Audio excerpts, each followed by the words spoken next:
ত্রিপুরায় এফসিআই গোডাউনে তুমুল লড়াইয়ে রক্ত ঝরল। গোডাউনে ওজন মাপাকে কেন্দ্র করে ট্রাক ড্রাইভার এবং এফসিআই কর্তৃপক্ষের মধ্যে হিংসাত্মক সংঘর্ষ। এফসিআই ইনচার্জ এবং গার্ডের হাতে বেধড়ক মার খেয়ে হাত ভাঙল ট্রাক ড্রাইভারের। রক্তক্ষয়ী এই সংঘর্ষে ড্রাইভারের ছোড়া ইটের ঘায়ে মাথা ফেটেছে ইনচার্জের। লড়াই থামাতে ছুটে এলো পুলিশ বাহিনী। ফুড কর্পোরেশনের গুদামে কর্তৃপক্ষের সঙ্গে ট্রাক ড্রাইভারের লড়াই। অভিযোগ, ওজন মাপাকে কেন্দ্র করে ড্রাইভারকে ইনচার্জ চোর বলায় প্রতিবাদ জানান রাজীব নামে ওই ট্রাক ড্রাইভার।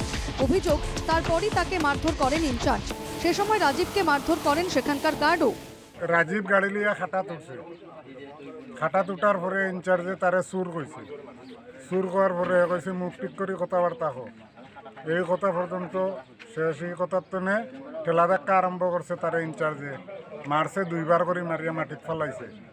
এরপরে সিকিউরিটিও ধরছে, ধরিয়া ইনচার্জে আইয়া মারে, সিকিউরিটিও ধরিয়া লিয়া তারে বইতেছে এই ড্রাইভারটারে। ড্রাইভার রাজীবের সঙ্গে সংঘর্ষের সামান্য আগেই এক ভিখারিকেও বিনা কারণে মারধর করেন ইনচার্জ। এ নিয়ে অভিযোগ করেছেন প্রত্যক্ষদর্শী ট্রাক ড্রাইভাররা। আমি ফার্স্ট আসুন বাইক আসলো, সব আসলো আমরা এখানে। আমি প্রথম হয়ে গাড়ি খারাপ হচ্ছে, ওঠার পরে আমি আমার কইছে গাড়িটা একটু ব্যাক করা লাগিয়া, তো আমি ব্যাক করে গাড়িটা আনছি। এমন সময় এই মহিলাটা এখানে আইছে, ভিক্ষা করছে, ওঠার পরে গৌরব স্যারে খুব পালাইয়া লাগতেছে। ড্রাইভারকে মারধরের পর তুমুল হই হট্টগোলের সৃষ্টি হয়। এফসিআই গুদামে পরিবেশ উত্তপ্ত হয়ে ওঠে।